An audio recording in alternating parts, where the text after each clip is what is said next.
Tal vez consigamos ir abriendo rendijas o tomar en cuenta las que ya hay para dejar entrar algún aire nuevo. Tal vez aceptemos que las ventanas y paredes han perdido su función protectora tan anhelada en la vida. Tal vez podamos devolver al futuro su cualidad apasionante en tanto motor de nuestras vidas. Tal vez podamos quebrar la creencia que hay un solo origen, un solo centro y por lo tanto un solo sol y un solo universo dotados de fuerzas mágicas. Tal vez lleguemos a aceptar que hacemos política cuando habitamos en lo múltiple. Tal vez eso nos aleje de modelos dictatoriales y reconozcamos que cada vez más se vuelve urgente descubrir el arte de crear a partir de las diferencias.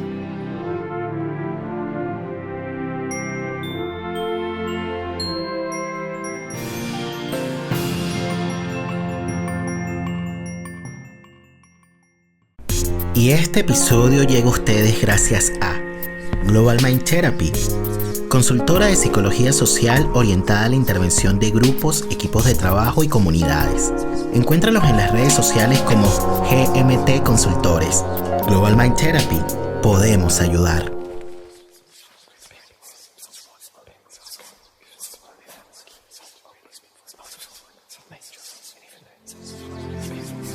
La palabra para traer recuerdos y volver donde fuimos felices. La palabra para nombrar el sufrimiento y no enfermarnos. La palabra para encontrar socorro en momentos de angustia. La palabra para compartir las emociones y saber que no estamos solos. La palabra para denunciar el abuso y transformar amargas realidades. La palabra para reconocer el error y hacernos cargo de lo que decimos. La palabra para reconocernos como similares en las diferencias. La palabra para nombrar el amor y hacerlo efectivo en el vínculo. Damos la bienvenida a un nuevo episodio del podcast La Palabra y el Vínculo. Hoy nos encontramos nuevamente con Constanza Michelson. Constanza Michelson, para quienes no la conocen, es psicoanalista y escritora chilena, autora de Las 50 sombras de Freud, un libro que fue publicado en el año 2015, Neuróticos en el año 2017, Hasta que valga la pena vivir en el 2020, y que además tuvo una reedición en el 2021 en Argentina, bajo el título de El capitalismo del yo. En el 2019 yo tuve la suerte, el honor, un poco antes del estallido social en Chile, de que participara como presentadora de un libro que compilé sobre género y grupalidad a propósito de una experiencia de intervención con grupos de mujeres en sectores vulnerados de Santiago, a través de un programa de Casa de los Proyectos. Hemos tenido distintos momentos de encontrarnos, hoy es otro encuentro, y lo digo de esta manera porque siempre un encuentro trae algo diferente, ¿no? Y es como para mí la primera vez. Me estoy encontrando otra vez con Constanza Michelson, pero no sabemos qué va a surgir en esta conversación. Yo te doy la bienvenida, Constanza. ¿Cómo estás? Hola Nelson, muchas gracias. Bueno, sí, pues eso es un encuentro, pienso que es la virtud de poder ver lo otro en lo mismo. Así uno no tiene que estar saltando de una cosa a la otra, digamos, ¿no? Vamos a ver qué será eso otro que va a surgir en esta conversación, porque fíjense que tuve la fortuna de que Constanza estuviese en la primera temporada del podcast La Palabra y el Vínculo en el año pasado. Ella estuvo específicamente en el episodio 12, cuando recién estaba partiendo este proyecto, y ese episodio se tituló Una falla en la lógica del universo, a propósito de un libro que publicó durante el tiempo de pandemia, que todavía seguimos en pandemia, en conjunto con la filósofa Aisha Messina. Hoy la tenemos de nuevo para hablar sobre otras cuestiones. Han pasado tantas cosas, Constanza. Tú me decías cuando conversamos en la primera ocasión que bueno, que como que el mundo no se termina de acabar, como que se habla de que estamos en un fin del mundo, pero como que no entendemos muy bien en qué estamos, ¿no? Como que si se estuviese quizás inaugurando otra cosa, que no entendemos muy bien qué es lo que viene, ¿no? Me gustaría escuchar un poquito cómo has estado, cómo ha sido para ti este 2021, y si es que hay alguna diferencia entre el 2020 y el 2021, ¿no? Lo digo porque la sensación ha sido como una especie de presente continuo, ¿no? Como una cuestión como que no se detiene, ¿no? Y yo no sé si quizás a nivel subjetivo has sentido alguna diferencia, ¿no? Entre el 2020 y el 2021. Sí, sí, he sentido una diferencia. Me pasó y creo que ahí le pasó a harta gente, que el primer año de pandemia hubo una especie como de catástrofe subjetiva, en el sentido de una caída de mundo que al mismo tiempo hace caer una posición subjetiva, nos hizo caer. Por eso yo pensaba, bueno, que es algo que me pasó a mí, pero también escuché que le pasó a muchos y me puse a escribir sobre eso y a investigar sobre eso, el insomnio, pero un insomnio muy, muy particular, no un insomnio, sí, un insomnio neurótico, por decirlo de alguna forma, no hablo del insomnio preocupado, de ese que no nos permite dormir porque estamos sacando las cuentas de todo lo que debemos, digamos, neuróticamente por la noche al final del día, sino que ese insomnio que es catastrófico, que es un no poder dormir porque no hay tampoco despertar, digamos, no hay mañana. En eso anduve el año pasado, en esa especie de catástrofe. Y creo que me da la impresión que el tono, la atmósfera del miedo o de ese miedo catastrófico de no saber de qué iba todo esto, se nos fue pasando en la medida en que se fue como simbolizando, ¿no? el virus. Entonces, ya sabemos que el virus que tiene esta vacuna tanto, que funciona con este mecanismo, aprendimos unas palabras nuevas, es decir, bueno, fue entrando como el registro simbólico y creo que entonces pasamos de esa catástrofe psíquica a otro tipo de catástrofes, que es más bien quizás este desgaste, el tiempo continuo, viene el tiempo de la política de vuelta y es enfrentarnos a la incertidumbre, un poco a la democracia amenazada, vuelve todo ese quizás como incomodidad de vuelta, ¿no? Después de la catástrofe, ok, despertar, pero despertar ¿a qué, digamos, no?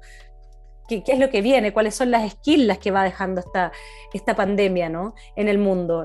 Los duelos, pero también la vida política, cuáles van a ser las implicancias, ¿no? Yo creo que hay una diferencia entre el primer año y el segundo año, me da la impresión.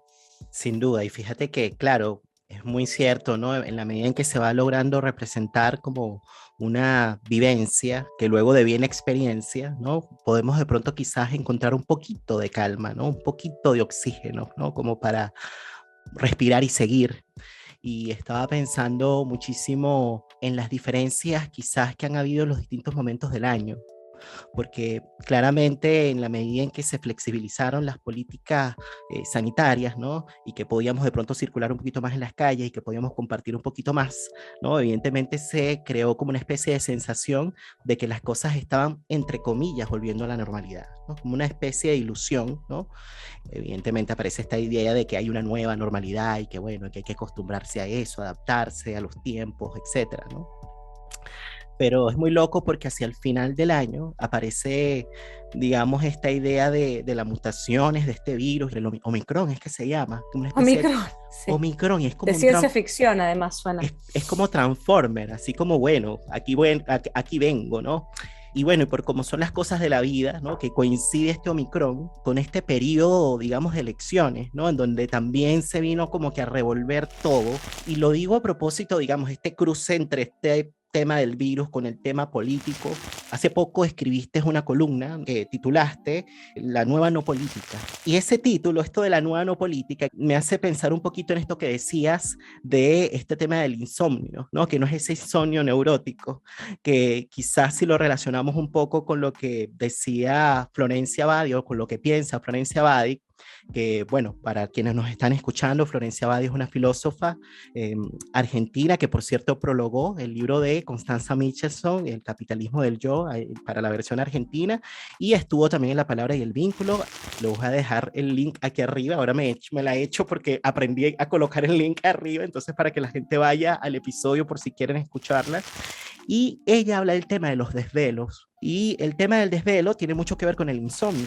Tiene que ver justamente con que hay algo que se ha desgarrado, ¿no? Y ella lo relaciona con la crueldad, justamente. Entonces ella dice que cuanto más íntimo es aquello que se exhibe al rasgarse el velo, mayor es la crueldad, ¿m? Mayor es la profanación del espacio sagrado que delimita la intimidad. Quizás guarda mucha relación con esto que estás diciendo del tema del insomnio, con este tema, digamos, de esta sensación de caos, con este clima de incertidumbre que hay respecto del acontecer político. ¿Cómo relacionar este tema de la no política, Constanza, de esto que hablabas en esa columna para la tercera, con el tema, digamos, de los desvelos, ¿no? Y su relación con la crueldad? Una tremenda pregunta. Bueno, la columna en todo caso es del The Clinic, no la tercera. Vale. Pienso, me acordé algo respecto claro, de la crueldad. Si uno vuelve a Sade, que fue el gran pedagogo, ¿no? De la crueldad, las técnicas, digamos, las pedagogías de la crueldad tienen que ver precisamente con el exhibicionismo, ¿no? Dejar lo que más se pueda al descubierto, sin opacidad, sin lugar, digamos, a poder cuidar un espacio no visto. Tiene que ver precisamente con las pedagogías de la crueldad. Ahora, si logro tal vez tomar la hebra de la manera en cómo lo planteas, esa columna la puse en juego un poco para tensionar esta idea, ¿no? Que cada cierto tiempo, que es una vieja idea, digamos, una vieja idea que reaparece una y otra vez de la aparición de la nueva política, ¿no? La idea de lo nuevo como si se pudiese cortar, ¿no? Se pudiese cortar el hilo de lo anterior, como si no hubiese una deuda simbólica con la historia, con lo previo, como si no hubiese una herencia y de la cual hacerse cargo, ¿no? Y que tener que hacer algo además, el deber de hacer algo con esa herencia, ¿no? No solamente desligarse como si no fuera nada, o bien, como es el ala más conservadora, reproducirla también como si nada, como si no hubiese ninguna variación. Entonces, la idea apareció la nueva no política, es que frente a tantos que venían hace un buen rato, digamos, ¿no? La idea de la nueva política, que yo siempre critiqué, porque dije, no digan la nueva política, sino que más bien, en la medida, y que eso es cierto, me parece que como ciclo mundial, ¿no? Los 30 años, ¿no? De los cuales se habla en Chile, pero es el ciclo donde Fukuyama dice, bueno, es el fin de la historia, ¿no? Donde el liberalismo cava su propia tumba en el sentido de decir, no hay nada, no viene nada más, terminó la historia. Terminó la historia, terminó la política. La política se transforma más que en una herramienta de transformación, se empieza a transformar en un mecanismo de gestión de recursos. Bueno, si se acaba la política, restauremos la política, digamos. ¿Para qué la nueva política? ¿Qué es eso de la nueva política, no? Bueno, y en esta elección, jugada con eso, apareció la nueva no política a propósito de la irrupción, ¿no? De Franco Parisi, y que es hoy día que están los dos candidatos, ¿no? que quedan en carrera disputándose esos votos, y Franco Parisi, su discurso, es muy interesante el personaje, digamos, porque es un personaje que no puede entrar a su propio país porque tiene asuntos legales, tiene una pensión de alimentos pendiente, y además su discurso es antipolítica, ¿no? Entonces, bueno, si uno decía, ustedes quieren ir contra la política, decir, bueno, la nueva política, bueno, tiene su reverso, si todo tiene su reverso, digamos, como su hermano gemelo de alguna forma. Entonces, por eso decía, bueno, finalmente, en tiempos raros, hay un autor que se llama Michel Fossel, que dice que tiene un libro muy interesante que se llama Recaídas, donde él toma la prensa de los años 30 en Alemania, en la República de Weimar, previo al fascismo. Su pregunta es ¿cómo se pasa de una democracia al fascismo? Y él dice, bueno, cuando empiezan a aparecer, toma la prensa, él se da cuenta, entre otras cosas, pero de que había un rasgo importante, que es, empiezan a aparecer discursos que ubican a la democracia como una cosa débil. Bueno, la democracia es débil. Entonces, si la democracia es débil, bueno, empiezan a aparecer discursos autoritarios, se empieza a legitimar esa vía, y se empieza a legitimar la violencia también como mecanismo de cambio social. Es decir, la democracia es muy lenta, es muy débil, no sirve.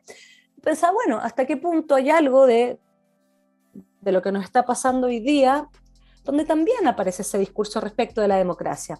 Entonces, más que suponer, y esta es la propuesta de Fossel que yo la comparto, es que más que decir, bueno, la democracia es débil, hay que pensar que precisamente como no hay ningún fundamento para la política ni para la democracia, ¿no? Es que eso no es una debilidad, sino que por el contrario es su posibilidad, y es la posibilidad que tenemos que definir. Es como el amor en ese sentido, algo que tampoco tiene ningún fundamento, nadie tiene por qué amar a nadie. Sin embargo, el amor se inventa cada vez. Fíjate que en el amor no basta decir un te amo, hay que actualizarlo todo el tiempo. Bueno, en la democracia pasa lo mismo. La democracia no se instala de una vez y para siempre, y cosa que uno diga, listo, saca fin de la historia, no hay más alternativa, esto es a lo que llegamos. No. Hay que seguir inventándola, digamos. Eso es hacer política, ¿no? Entonces, bueno, ¿para qué la nueva política? ¿Para que le salga por el lado la nueva no política? No, la política es precisamente estas prácticas que no vienen a resolver nada, ni a llevar a un estado final así, menos mal, ni paraíso, ni que siempre se parecen más a los infiernos, los paraísos prometidos, sino que son algo que nos empuja, es una suplencia, ¿no? Como decía Lacan, que todo el tiempo no une el uno con lo otro, pero sí es un invento que nos permite, ¿no?, estar juntos de algún modo. Eso es lo interesante. Entonces, bueno, esa columna un poco tenía que ver con esa pregunta, ¿no? Y con esa constatación de que esa vuelta de la no valoración de la democracia. O sea, tú dices que tiene que haber una articulación necesaria entre el deseo y la ley, ¿no? Como que es muy importante. Que decías que en el caso de Kast pareciera que la ley estuviese de alguna manera desanudada del deseo. Y en el caso de Parisi, pensándolo como fenómeno, pareciera que el deseo estuviese más bien desanudado de la ley. Y que para hacer política se necesita Exacto. una articulación de estas dos cosas, ¿no? Entonces, pensando un poquito en lo de los desvelos y en este tema de la crueldad, estaba quizás relacionando esta idea de una ley desanudada del deseo que puede devenir luego totalitaria. Y efectivamente esto es lo que es preocupante. Entonces, quizás pudiésemos relacionar un poquito, o más bien ampliar esta idea que decía sobre el tema de la democracia, que cada cierto tiempo debería inventarse, O pensarse. todo el tiempo se ejerce la democracia, no es un procedimiento muerto, sí, congelado. Claro, y que tiene mucho que ver, y es un poco como para que luego ampliemos un poquito, digamos, tu mirada, ¿no? Porque tú dices que, digamos, no hay política sin deseo, no hay política sin eros. Si pudieses traducir esto como para entender por qué hay una articulación entre deseo y política, y por qué es necesario que la ley esté de alguna manera articulada al deseo, ¿no? Para poder hacer democracia. Pensaba que claro, hay una idea respecto de la ley, ¿no? O la ley humana, por ponerlo de alguna forma, es la ley del lenguaje, es decir, la mediación, es la ley que el primer acto cultural, decía Freud, era la renuncia a la cosa directamente, a la satisfacción inmediata, ¿cierto? Esa renuncia, el simbolizar la ausencia, ¿no? El primer acto cultural. Entonces, ese espacio que se llama la mediación es la ley, es decir, no te lanzas a la comida, sino que pides la comida, te sientas a comer. Toda esa escena de mediación es ley humana, ¿no?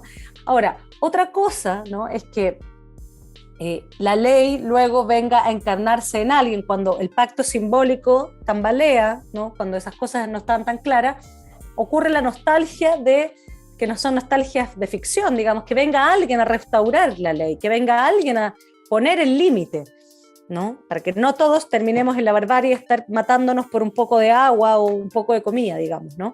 Que alguien venga a poner la ley, ¿va? Entonces, me parece que estamos en tiempos de esa ficción sin duda. La emergencia de las ultraderechas en el mundo es esa nostalgia de que venga un padre, digamos, a restituir este orden, ¿no? Uno podría decir qué es lo que hace un poco Kast. Kast, si lee o se escucha su discurso, no hay futuro, no hay una imaginación de futuro, sino que toda su propuesta es gestionar el miedo, es defenderse, es la idea de que necesitamos una ley porque estamos en peligro, básicamente, ¿no? De un otro muy peligroso hay que defenderse. Es pura ley aplastante en ese sentido, la peor versión de la ley. Mientras que yo decía, bueno, Parisi es como de alguna forma este otro discurso contemporáneo que es la ley no tiene ninguna legitimidad, no hay pacto, digamos. Es decir, acá yo corro por mi cuenta, el free rider, digamos, así como, no sé si esa es la palabra correcta, pero como yo corro solo, digamos, ¿no? Busco mi destino, voy en mi moto, no sé, tengo que coincidir conmigo mismo y cumplir con mis propias, qué sé yo, mis propias anhelos. Esto del freerider suena como el representante más representativo del capitalismo del yo, justamente. Es como la radicalización de eso. Claro, la individuación pura, digamos, como ley. Yo soy mi ley. Bueno, Milei, que además es el nombre del nuevo personaje que apareció en Argentina. Interesante que sea Milei, ¿no? Que también estamos en la era de estos candidatos que primero aparecen como un chiste y luego, bueno, se ponen peligrosamente serios para una nación. Ahora, el asunto es que, claro, tanto en los pueblos como en la vida individual, hay un punto de cómo reconocer, y eso es el campo de la ética, digamos, cómo articular, ¿no?, la ley y el deseo, que significa, bueno, yo elijo el pacto, ¿no? Que la neurosis, ¿qué pasa en la neurosis? Que la neurosis, ¿cierto? El problema es como, yo no sé por qué siempre me pasa esto, como si uno no tuviera nada que ver, ¿no?, con esto que te pasa. ¿Y qué es lo que se hace en psicoanálisis? Bueno, no, rectifique su deseo, bueno, diga qué tiene usted que ver, la consigna freudiana, ¿no? ¿Y usted qué tiene que ver con eso de lo cual se queja, digamos? Se pregunta la ética. Es decir, sí, por último sabe que yo igual algo tengo que ver con esto. Yo elegí por aquí, yo tal cosa, que no es la culpa, ¿no? Sino que es la responsabilidad subjetiva. Y eso nos constituye como sujetos, pero nos constituye también políticamente. Es decir, también en el campo de la vida social, decir, bueno, ¿a qué pacto vamos a responder? Ya no porque ese pacto, porque esa ley entonces me quite tiempo, me lleve a renunciar a mi, qué sé yo, mis pulsiones, sino porque también yo deseo responder a ese llamado, a mi lugar en lo social, ¿no? Sí, bueno, no sé, si decidí tener un hijo, responder a eso, si decidí estar o no, de responder a eso, ¿no? Como se puede responder siempre parcialmente, ¿de acuerdo? Pero responder. A eso me refiero cuando hablo de la necesidad de articular deseo y ley, y ahí tendremos que ser inventivos, porque si antes, no sé, en las sociedades tradicionales había, qué sé yo, unas instituciones, ¿no? que representaban a la ley y más o menos la norma comunitaria a la cual, qué sé yo, las personas querían adherir porque eso les daba valor social, más o menos hacía coincidir en cierto grado esa ley y deseo, ¿no? Ahora, cuando las instituciones están en cuestión, cuando esto está súper desenganchado, ¿no? Yo creo que la pregunta es, o asumir que necesitamos legitimar, ¿no? Una ley. Y eso hay un deseo implicado. Me parece que ahí es el campo de la política. Es decir, bueno, vamos a hacer una nueva constitución. A este es el pacto al que vamos a obedecer. Soy parte de eso, en fin, ¿no? Por ahí va lo que quiero decir. Claro, fíjense que Constanza en el libro de Hasta que valga la pena vivir, bueno, hay un ensayo que es el último, que se llama Resistencias Mínimas, en donde justamente menciona esto, ¿no? Y dice que el deseo es una condición política, implica pasar por la palabra, es decir, por el otro. El deseo sexualiza la política. Solo hay política si hay deseo. Invita a crear un pacto. Si no hay deseos, hay gestión, hay fascismo, hay autoritarismo. Y esto me parece muy relevante, sobre todo, por supuesto, por el tiempo en el que estamos atravesando, ¿no? Y quería quizás, a propósito de esto que decía, sobre la importancia de la mediación, ¿no? La mediación simbólica, ¿no? Ese espacio necesario como para poder justamente pensar y luego de pronto a partir de allí definir, digamos, aquello que se busca y que finalmente cuando yo diga quiero, lo digo, pero a propósito de que hubo un trabajo elaborativo. Es que yo lo llevaría incluso así como a un asunto mucho más trivial, más común, pero esas cosas de la mediación está presente todo el tiempo, en el sentido de, no sé, el consejo, pero más típico y antiguo del mundo cuando te dicen, antes de responder, cuenta hasta 10, que uno puede decir, bueno, es una trivialidad, pero fíjate que hoy día, ¿qué nos pasa? Escribimos y contestamos un WhatsApp sin contar ni hasta 3, o ponemos nuestra opinión en Twitter sin contar ni hasta 1. Escribir sin pensar, ¿no? Eso es que efectivamente una palabra que no dio ni una vuelta. Entonces, esta cuestión de la mediación, ¿no? Del trabajo psíquico, si tú quieres, está presente todo el tiempo, está presente, yo pensaba en este código tácito, ¿no? Que se instala en nuestra vida Zoom, que la empezamos a conocer desde el año pasado con la pandemia, que igual nos salva la vida, es cierto, pero bueno, se empiezan a instalar unas prácticas como por ejemplo poder estar en las reuniones, en las clases con la cámara apagada. Entiendo que a veces es por la mala conexión, pero mi impresión es que ya se instala como un código. Puedes estar con la cámara apagada y decir que estás. Ahí ya no hay mediación en el sentido de cuando estamos en una reunión y estamos aburridas, tenemos lata, tenemos sueño, por lo menos tenemos que hacer el esfuerzo de sentarnos y hacer como que estamos escuchando a nuestro interlocutor. Al menos un gesto de cortesía. Eso es mediación. Mediación entre nuestro sueño, obligarnos a prestar atención, todas esas cuestiones a propósito de las resistencias mínimas a lo inmediato, son todos esos gestos mínimos que pueden desplazar un mundo, digamos. O sea, una reunión con las cámaras prendidas o una clase con todas las cámaras apagadas, claramente es un mundo de diferencia. Para quien da la conferencia o lo que sea, también como para quien participa de ese encuentro. Entonces, la experiencia es otra experiencia. No quiero decir con esto que si de repente uno está en una clase con la cámara apagada no tenga una experiencia, puede ser también, estoy generalizando, pero hay algo de esa práctica que precisamente tiene que ver con esta cuestión de el desvelo en el sentido que entonces una clase, por ejemplo, podría pasar a ser más que una experiencia, a ser una mera información, que queda grabada, la escucho cuando yo quiero, se acabó la experiencia, una cosa cruda en cierto sentido.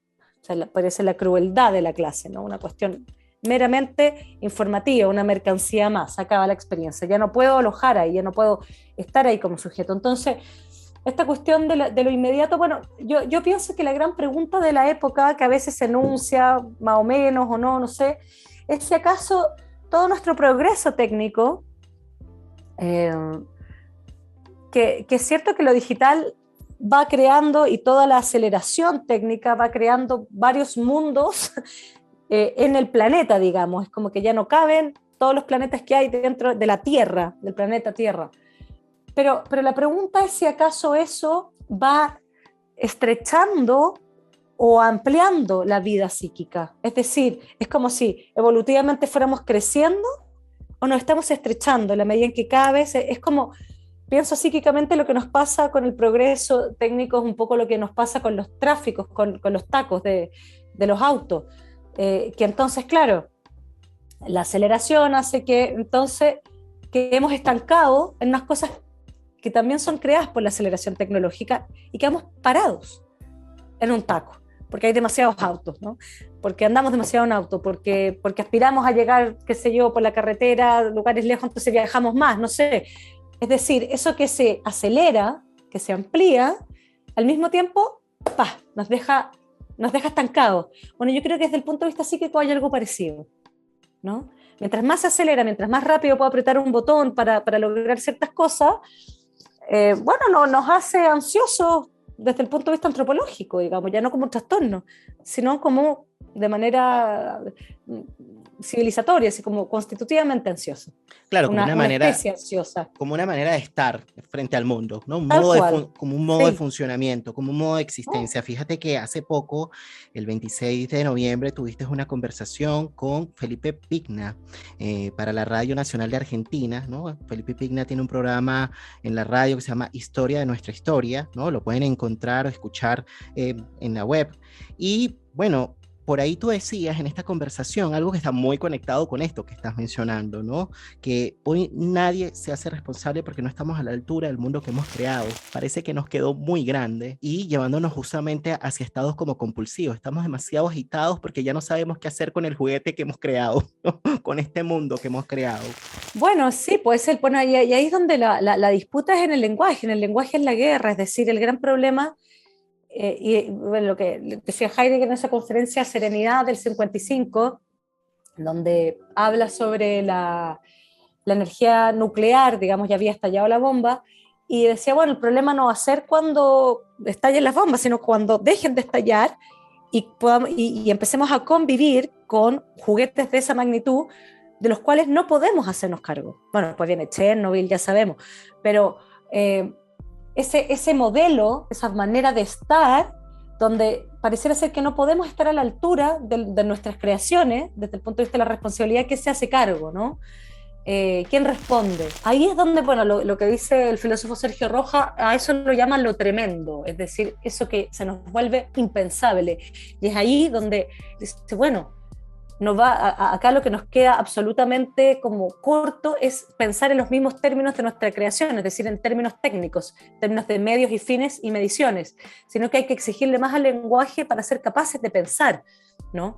Esto que enfrentamos, para lo cual ya no tenemos categorías, a lo que hoy día le llamamos la incertidumbre. Claro, sabes que hacia el final de este capítulo, bueno, el capítulo de cierre de este libro, de Hasta que valga la pena vivir, hablabas de las palabras, justamente, ¿no? Y decías que las palabras pueden ser luciérnagas, que a mí me encantó, ¿no? La metáfora, ¿no? Pero justamente decías que cómo hacer de las palabras algo que iluminen, pero que no nos quemen, ¿no? Que, digamos, lograr, digamos, ese monto de intensidad de luz, ¿no? Necesario justamente como para alumbrar la vida, imaginar futuro, para no irnos después de tejos, ¿no? No irnos al otro extremo, que sería justamente de pronto encontrar palabras que vengan siendo más bien totalitarias, ¿no? Y desubjetivantes o alienantes, ¿no? pudiésemos detenernos un poquito allí, Constanza, porque fíjate que el tema del pensar, yo lo relaciono también con lo que se puede lograr con el pensamiento y se necesitan condiciones, ¿no? De posibilidad para poder pensar, ¿no? Tú decías en esa conversación y ahorita lo estás mencionando, ¿no? Un esfuerzo más por el lenguaje, ¿no? Lo que nos queda es un esfuerzo más por el lenguaje, pero se necesitan condiciones para detenernos, ¿no? El año pasado nos detuvimos todos a propósito del COVID, pero bueno, rápidamente, digamos, tenemos que continuar, ¿no? Que tenemos que seguir con la máquina porque hay cuentas que pagar, hay cosas que hay que hacer, la vida sigue, ¿no? Con o sin COVID, igualito hay que mantener, digamos, lo que se hacía, ¿no? Con los ritmos que se hacían. Algunos nos hemos detenido, otros no, otros estamos más acelerados porque, bueno, con el tema, digamos, de la recesión económica que hay, también vienen muchas angustias, ¿no? Entonces es complicado, ¿no? Esto de lograr una condición de posibilidad que conversamos justamente en aquel taller que dictaste el año pasado, bueno, un taller de lectura que tuvimos el año pasado contigo, que se llamó Pensar en el desastre. Y bueno, y que la bajada era cuáles son los modos de existencia, ¿no? Posibles en el desastre, ¿no? Y tuvimos una lectura, bueno, un texto a propósito de Heidegger, en donde hablábamos de la serenidad. Y la serenidad, yo no sé si es una condición de posibilidad o es el efecto, ¿no? Del pensamiento, ¿no? Pero mencionábamos que, o más bien decías tú, ¿no? Eso no lo mencionábamos nosotros, tú nos decías, estábamos en una era en la que se huye del pensar. ¿Cómo lograr la serenidad en un tiempo donde se huye del pensar? Donde se busca resolver rápido, ¿no? De manera compulsiva. Serenidad significa dejar ser, tomar y soltar algo a la vez. Cuando se despierte en nosotros la serenidad para con las cosas y la apertura al misterio, entonces podremos esperar llegar a un camino que conduzca a un nuevo suelo y fundamento. Podríamos de pronto vincular un poco este tema del pensamiento, ¿no? Con la serenidad y pensar un poquito en eso, ¿no? De las condiciones de posibilidad, ¿no? Como para que advenga, ¿no? El pensamiento en un tiempo tan compulsivo como el nuestro. A ver, yo creo que Heidegger, decir una cosa más, porque creo que Gabriela Mistral lo dice y me gusta más ella que él, digamos, pero por varias razones, pero respecto de la palabra serenidad, lo que dice Heidegger en esa conferencia es que dice, bueno, ¿qué hacer frente a esta situación en la que estamos? Bueno, serenidad. Serenidad propone como un decirle sí y no a la técnica. Un sí como herramienta, pero un no como una forma de pensar. Es decir, que lo mismo que sea Hannah Arendt, y mucho más, digamos, cuando la racionalidad del tipo de pensar, que es el racionamiento del cálculo, al cual la psicología no es ajena, por lo demás, cuando la psicología alguien me contaba, un amigo académico me contaba, bueno, ahora en una universidad más, la psicología pasó de la Facultad de Humanidades a la Facultad de Ciencias de la Salud. O sea, no tiene nada que ver con la filosofía ni con el pensar la existencia, sino que tiene que ver con lo sanitario. Eso es racionalidad técnica. Heidegger decía, bueno, ese es el pensamiento que no puede colonizarlo todo, digamos.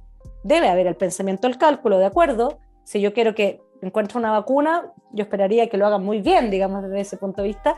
Pero si yo quiero saber por qué me siento deprimida, la verdad es que yo preferiría que hubiese un espacio para poder tener otro tipo de pensamiento, un pensamiento reflexivo. Entonces, a eso va Heidegger cuando dice decirle sí y no a la técnica, sí como herramienta, no como modo de pensar, ¿no? Porque, o sea, que el mundo se reduzca a eso, ¿no? A lo medible, bueno, es que entonces ya dejamos de pensar. Luego no tenemos nada que decir respecto de nuestros inventos. Pero bueno, Gabriela Mistral tiene uno de sus textos sobre la espiritualidad, sobre la religiosidad. Dice que, me acuerdo uno de 1922, que leí hace poco, donde ella dice, bueno, dice la frivolidad es pasar por la corteza de las cosas sin reparar en nada, digamos. Mientras que ella dice, bueno, solo se accede al misterio en la medida en que prestamos atención, ¿no? Que es otra mediación, es una manera de parar, darse el tiempo, prender la cámara, sentarse bien y estar, ¿no? Solo aquello a lo que prestamos atención es aquello de lo cual nos podemos hacer responsables. Solo eso que vemos, ya sea una pareja sentimental, sexual o una montaña y los ríos, solo eso a lo que vemos, porque ver y prestar atención implica una distancia que soporta la diferencia, es decir, no poseo a lo otro no me es mío, no puedo hacer lo que yo quiera. Esa distancia de prestar atención es la que nos hace, digamos, nos permite amar ciertas cosas y además nos hace ser responsables, tenemos que responder por eso que vimos, ¿no? Bueno, lo que Gabriela Mistral de igual decía ya en ese tiempo es que ya habla del spleen, que podría ser como el tedio depresivo de hoy día, ¿no? Decía, bueno, esto está empezando a pasar primero en los ricos, pero esto ya las otras clases sociales están empezando a replicar las formas de vida de los ricos, digamos. Y dice, bueno, empezamos a caer en esta frivolidad donde ya no vemos nada, ¿no? Hay algo que cayó respecto de nuestros lenguajes también para mirar, para velar, ¿no? Para ver, profesora Luciérnaga, ver, pero respetando la diferencia, no hacer caer las categorías, ¿no? Medibles después, ¿no? Para las cosas, ¿no? Así como los diagnósticos en psicología, que son, bueno, hay que operacionalizar el diagnóstico, todas estas categorías, ¿no? Que existen. A propósito de la crueldad, ya que nombrabas lo de Florencia Babi, hay un autor, ¿cómo se llama? Bueno, que tiene un libro súper interesante que se llama, déjame recordar, La lógica de la crueldad, si no me equivoco. Y lo que plantea es que la crueldad tiene que ver con hacer categorías de las cosas, porque cuando tú haces categorías, sí, los muertos, por ejemplo, lo llevas a una cifra. Bueno, Canetti, un paréntesis, decía, bueno, el problema cuando empezamos a hablar de la muerte en cifras es que después empezamos a redondear la muerte, y la verdad es que un muerto más un muerto no son dos muertos. Es cada muerto. Bueno, pero lo que dice la lógica de la crueldad es que la categoría, el categorizar siempre es cruel, porque para categorizar debes excluir necesariamente. Entonces, ¿quiénes quedan dentro, quiénes quedan fuera, quiénes están bien, quiénes están mal?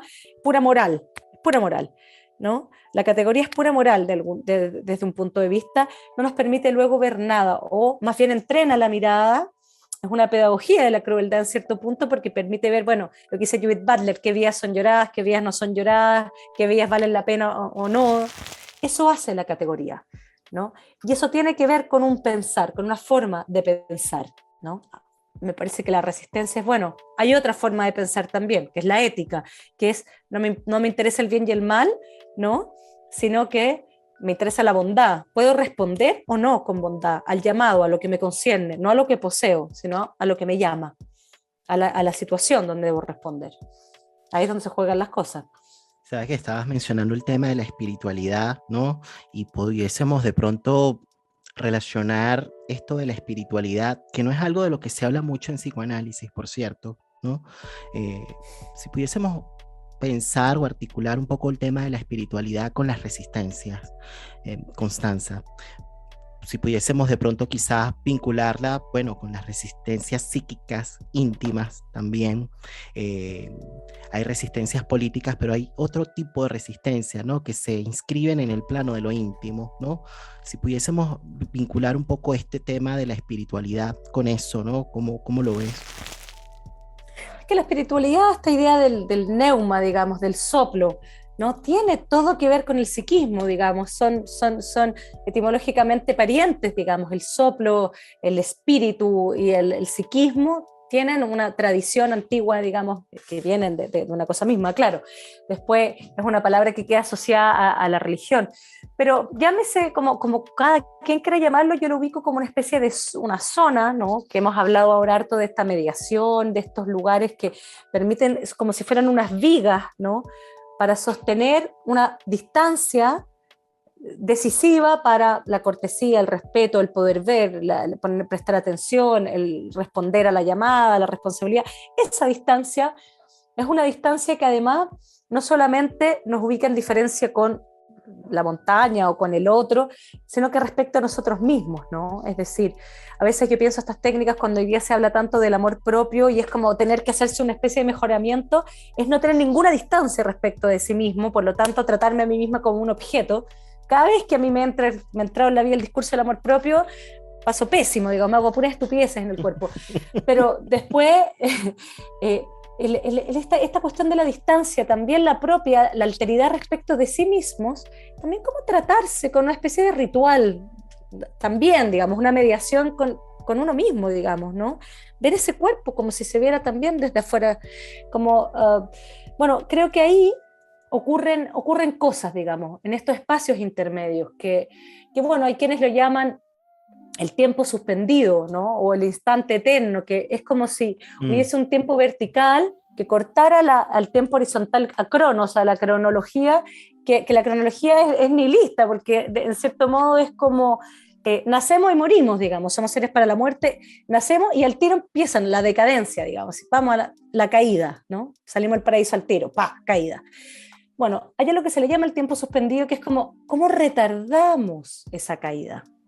A veces lo logramos, a veces en el amor, a veces en la espiritualidad, en una oración, en un ritual, en una creación, en el arte, en la melancolía, a veces tiene esa cualidad. Es una cualidad, me parece, y que al final es lo que hace que valga la pena vivir, digamos. Si no, si estar en la pura cronología es puro nihilismo, digamos. ¿Sí? ¿Para qué hacer cualquier cosa? Es cuando, digo, en la depresión, digamos, grave, ¿sí? cuando, como alguien dice por ahí, se trata de un sujeto enfermo de verdad, no de verdad, sino que está enfermo de verdad, de esa verdad sin velo, desvelada, ¿no? Bueno, ¿para qué voy a hacer cualquier cosa si nada tiene sentido, si todos vamos a morir, o sea, acabar, ¿no? Bueno, sí, es cierto, es una verdad, pero hay una mentira que nos salva, si tú quieres, que este tiempo suspendido, que le llaman el tiempo kairótico, ¿no? Ese tiempo que es el tiempo que nos eleva un poco, que nos saca de la trampa de la materialidad, digamos, ¿no? Los ejercicios espirituales, bueno, quién sabe, hay tantas cosas, ¿no? Cada quien encontrará lo suyo, pero es lo que de algún modo nos separa de la materialidad, nos permite un más allá que no necesariamente tiene que estar en la religión hoy día, ¿no? Pero es una cualidad, es como si fuera un espesor que abre y permite otra cosa, permite la creación, digamos, que es un lujo psíquico, ¿no? Entonces, además permite otra cosa, que es la esperanza, ¿no? De que no somos pura repetición ni puro ser para la muerte. Ahí está la esperanza, ahí es donde a mí me interesa ubicar la política, pero también me interesa ubicar el punto exacto, la bisagra entre salud mental y salud social, en esa posibilidad, que es política, pero que también es psíquica, si tú quieres. Ahí están esos inventos preciosos, por decirlo de alguna forma. Es muy lindo esto que estás compartiendo. Suena muy lindo, pero qué difícil, ¿no? De lograr, ¿no? De lograr... No sé, porque uno piensa que son grandes cosas, pero ¿qué pasa si a tus clases, que tú decidiste, que tú elegiste, prendes tu cámara y está? Y asume las consecuencias de eso. O si no quieres estar, no vayas y asume las consecuencias de eso. Pero elige. Esa es otra manera de existir.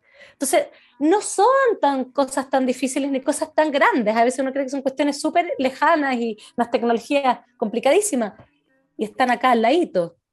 Claro, y quería quizás relacionar eso con algo que mencionas en tu libro que tiene que ver con el tema de la gracia. Esto me suena, ese tiempo del instante, este tiempo que rompe con el cronos, como con un tiempo distinto que está lleno de gracia, por llamarlo de alguna manera, porque nos regala, nos entrega algo y nos permite quizás, como dices tú, hacer otro mundo, inventar otro mundo posible, al menos por un momento, ¿no? Aunque después eso se desvanezca. Sí, pero es que eso se desvanece, pero eso es todo, esas son las huellas de luego a las que recurrimos, digamos, cuando no sentimos nada, digamos, uno recurre a esos hitos, a esos momentos. Ese texto es el de la gravedad y la gracia de Simone Weil, donde ella dice, bueno, las leyes del alma replican a las leyes de gravedad, digamos, van hacia abajo, pero existe la gracia y que efectivamente es como hay momentos donde podemos separarnos de esa condena, ¿no? De la caída, esa condena por el solo hecho de nacer estamos condenados, ¿no? Bueno, hay la gracia, ¿no? Y que de pronto, que a veces es un diálogo, el encuentro, es muchas veces, ¿no? Punto es como, si acaso eso tiene lugar, si acaso le damos valor, si acaso lo vemos, ¿no? Exacto, yo creo que este es el punto. Yo creo que se relaciona mucho con el tema de la atención, ¿no? Con el tema de detenerse, porque claro, la atención en psicoanálisis lo relacionamos mucho con investidura libidinal, ¿no? Como con poder colocar allí una energía, ¿no? Y en la medida en que coloco una energía puedo percibir, puedo captar, puedo registrar y luego a partir de allí puedo, qué sé yo, crear una experiencia, ¿no? Con eso, ¿no? Entonces... creo yo que es muy importante esto que estás diciendo, el tema de la atención, que puede sonar como trivial, pero no es menor, porque ¿sabes en realidad... por qué? Pero perdona, un paréntesis, piénsalo al revés, o sea, porque es tan no trivial, porque hoy día, ¿cuáles son como los grandes males de la salud mental? La depresión y el déficit de atención y la ansiedad. 3 cuestiones que tienen que ver precisamente con el problema de estar, ¿no? De estar presente. De estar presente y claro, fíjate que es tan importante todo este asunto porque, bueno, es lo que nos permite justamente hacer lazo, resistir, crear con otros, ¿no? Hacer mundo, como dices tú, ¿no? Ya quizás acercándonos hacia el cierre de la conversación, Constanza, quería quizás preguntarte, ¿no? Un poco por algo que me mencionaste fuera de grabación, pero me decías que sí, podemos dar la primicia en tu episodio. Yo me sentí así como que, oh, como medio inflado. Podríamos compartir un poquito con las personas que nos están escuchando en qué estás ahora, porque para el próximo año vamos a tener un nuevo libro de Constanza Michelson y nos va a contar de qué se trata. No, bueno, gracias por permitirme contarlo. No, un poco ya comentaba al comienzo que el año pasado, digamos, bueno, mi gran compañía fue, o una de mis grandes compañías, para no ser injusta, me encerré a escribir un libro que por donde entro, por la pregunta respecto a este insomnio tan particular, ¿no? que se me apareció. Y por ahí, bueno, llegué al insomnio y dije, bueno, ¿cómo buscar lenguajes para entender el dolor, digamos? Y bueno, eso me llevó a hablar del insomnio, la melancolía, el tiempo suspendido, qué sé yo, el amor, la transmisión, la herencia, un montón de cuestiones, digamos, que se me fue armando, que es como un libro al que titulé Hacer la noche, y que tiene que ver precisamente, creo, con buscar lenguajes para el consuelo, no un consuelo mediocre, así como que tape el dolor, no, sino que lenguajes para poder hacer algo con eso, poder estar, ¿no? Presente, constituirse de alguna forma, poder tramitar algo del dolor y poder decir algo al respecto. Eso creo que me parecía fundamental y mira, justamente ahora a fin de año tuve la oportunidad de escuchar la conferencia de Cintia Fleury, que no vino, pero estuvo virtualmente en Chile en un festival, y ella trabaja mucho estos temas, y ella decía justamente eso, bueno, todo cambia en la medida en que uno dice, bueno, el ser humano puede o no puede, y dice el ser humano puede. Ella puso una cátedra de filosofía para los enfermos en un hospital psiquiátrico. Eso es decir, el ser humano puede. Bueno, ahí me parece que es donde se pueden crear lenguajes para el consuelo y es donde coincide, te insisto, la salud mental, o es el punto bisagra de la salud mental en la salud social. Cuando no hay lenguajes para el consuelo, luego hay resentimiento. Cuando hay resentimiento, me parece que hay la nostalgia de estos padres feroces que vengan de vuelta a salvarnos, ¿no? O sea, hay una relación absolutamente por pensar entre lo que nosotros no lo llamamos tanto así, digamos, psicoanálisis, pero lo que se llama la salud mental y la salud social. Así que eso, hacer la noche el próximo año. Genial, genial. Acá tienes de nuevo otro lector y fíjate que, Gracias. Claro, esto que mencionas, porque antes estabas hablando de la importancia de la atención, ¿no? Podríamos decir la importancia de la atención para hacer lazos, ¿no? Para resistir, para hacer política, para hacer mundo, ¿no? Y claro, ahora yo podría también decir a propósito de este libro, ¿no? Que está por salir, de la importancia, digamos, del duelo, ¿no? Porque claro, me parece que tiene mucha relación con el tema de la tramitación del dolor, ¿no? Pienso que justamente a propósito de lo que han sido las conversaciones con distintos invitados, bueno, especialmente con Luciano Lutero, ¿no? Que él mencionaba que esta sociedad es muy refractaria al duelo, ¿no? Y a propósito de que es una sociedad muy refractaria al duelo, ¿no? Es que es compulsiva, ¿no? Y que no se detiene también, ¿no? Un poco como para quizás también darle un espacio, digamos, o darle un lugar, digamos, a ciertos modos de funcionamiento psíquico, porque todo a veces terminamos como atribuyéndolo a la afuera, ¿no? Y entonces hacemos solo comprensiones sociológicas de ciertos fenómenos, ¿no? Sin pensar qué es lo que está pasando a nivel psíquico, ¿no? Si es que estamos o no procesando cuestiones que son importantes, ¿no? Yo creo que el tema del consuelo tiene mucho que ver con el asunto de poder tramitar las pérdidas, ¿no? Y lo digo a propósito de lo que ha sido todo este tiempo, ¿no? Para todos, ¿no? Que han sido de distintos tipos de pérdidas, no solamente muertes físicas como tal, han habido distintos tipos de pérdida y yo creo que es muy importante para el consuelo lograr, ¿no? Atravesar ese desierto, ¿no? Del dolor que llamamos duelo, ¿no? Como para poder luego sí inventar otro mundo posible. Claro, ahí es cuando digo, creo que escasea, ¿no? Ya no tenemos tan a la mano lenguajes para el consuelo, porque de alguna forma hay un autor que me gusta mucho que dice, bueno, uno puede pensar ciertas actividades que son el océano es la inmersión, esta idea de que estas ideas de que somos igual parte de la naturaleza, que nos podemos fundir con el todo, que es a veces la experiencia de la droga o la experiencia del enamoramiento, esto como podemos ahogarnos, pero morir sin dolor, digamos, que es como el océano. Pero bueno, como decía Freud, la religión parte del desierto, ¿no? Están los padres del desierto que van a buscar a Dios, digamos, a la experiencia del desierto. Yo creo que como especie, este animal cultural que somos del desierto, en el sentido de que en el desierto no hay la inmersión, hay la muerte, es decir, si no hay amparo, si no hay refugio, si no hay una palabra que no es el océano, sino que es un pequeñito, digamos, calor o pequeña humedad en el desierto, bueno, hay la muerte. En ese sentido, digo, claro, venimos del terreno, nuestra tierra natal es la pérdida, ¿no? Dicho de algún modo. Lo que ahí nos queda, entonces, es precisamente estas posibilidades, que son una humedad, un encuentro, el amparo, la palabra, ¿no?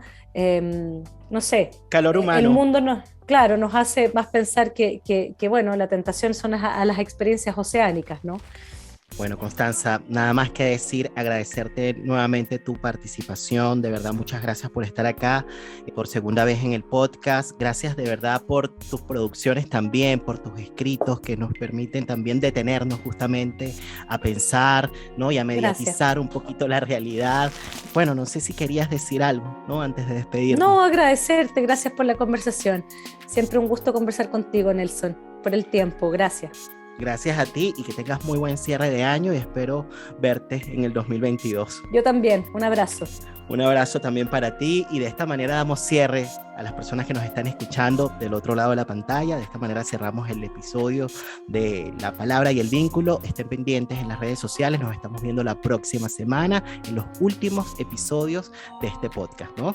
Bueno, de este podcast no, de esta segunda temporada de La Palabra y el Vínculo. Que estén muy bien, cuídense, chao. Chao.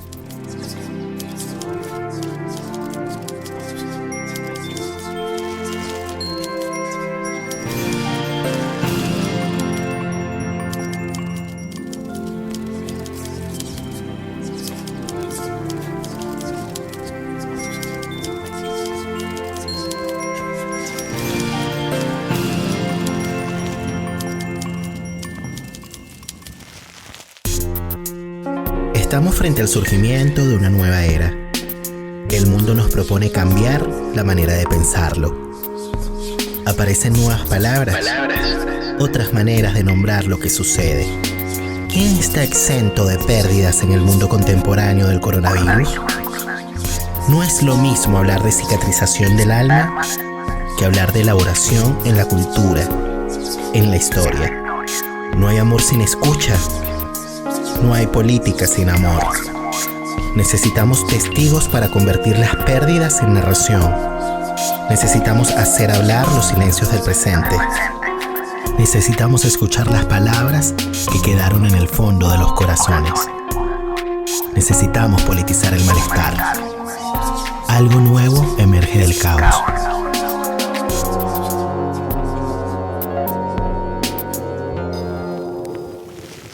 Ok, quise darme unos minutos más para agradecerles a ustedes la compañía. Gracias por estar allí del otro lado de la pantalla.